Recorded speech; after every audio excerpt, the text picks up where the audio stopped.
To me, the way the panel has approached this thing is correct to say we have to answer this question first. What is the Africa we want? So we say we want an Africa that is free of violent conflict and war. What leadership do you produce to get that result? We want an Africa that is free from poverty.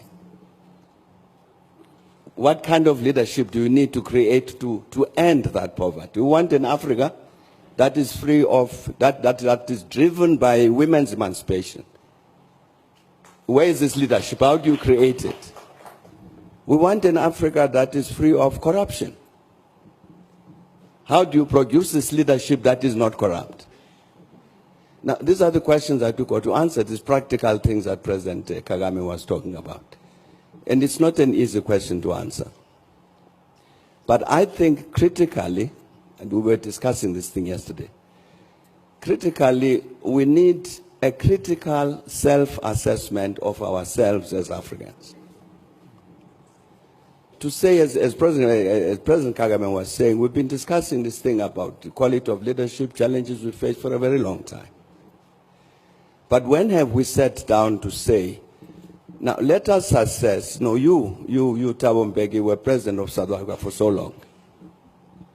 Let's assess your performance.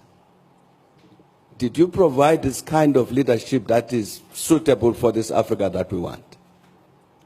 Where did you go wrong? We got the African peer review mechanism, which President Obasanjo can speak about. That's part of what it was supposed to do, so that we sit as peers to say, no, but the President, you are misbehaving. You are stealing public resources. You've accessed power in order to put money in your pocket. This is not the leadership we want. But we're not doing that sufficiently because we're afraid. We're afraid to speak frankly to one another about the wrong things that we're doing. And I think if we don't do that, we will meet a century hence to discuss the same question. I think that critical self-assessment of the continent is necessary. And I mean a real, critical, truthful self-assessment that's critical. And I think that would be an important step forward in terms of producing this kind of leadership which Africa wants. I'm handing this to President Kab. I suspected you might do that, yes.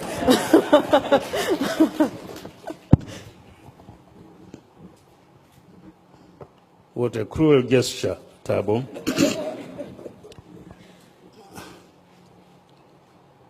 We want an Africa, as you said, where there is equality of gender, equality of opportunity, promise of a good, healthy life, promise of an educated society, promise of a leadership that thinks more about service than being served. We want all of that, borders to be removed and so on. Why don't we have it? My answer is very clear. Because you have a selfish leadership. Extremely selfish. We often think of the problem of leadership as being the problem of the leaders alone. Fine. They must be defined, have integrity, have all those we want. But to succeed, they must be able to implant those attributes in the population.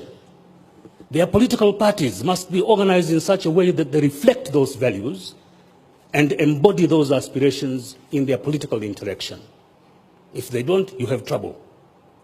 We are multi-ethnic societies. What basic values have we embodied in these societies? Equality? Or is it diversity?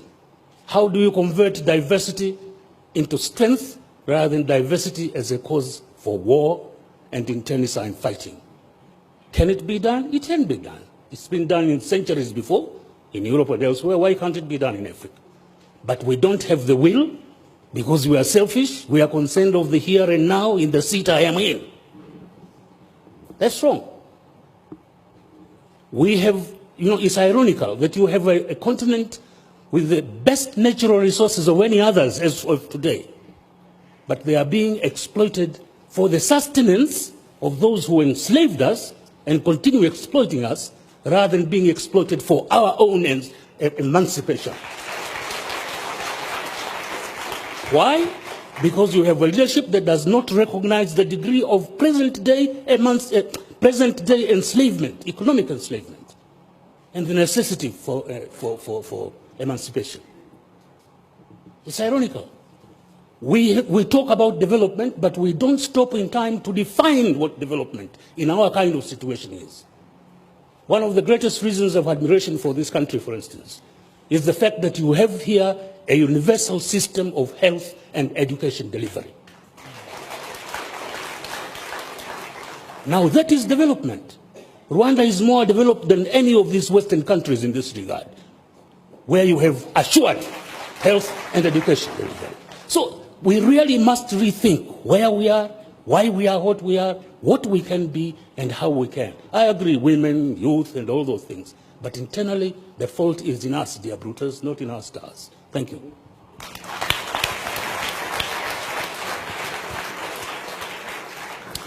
Thank you very much.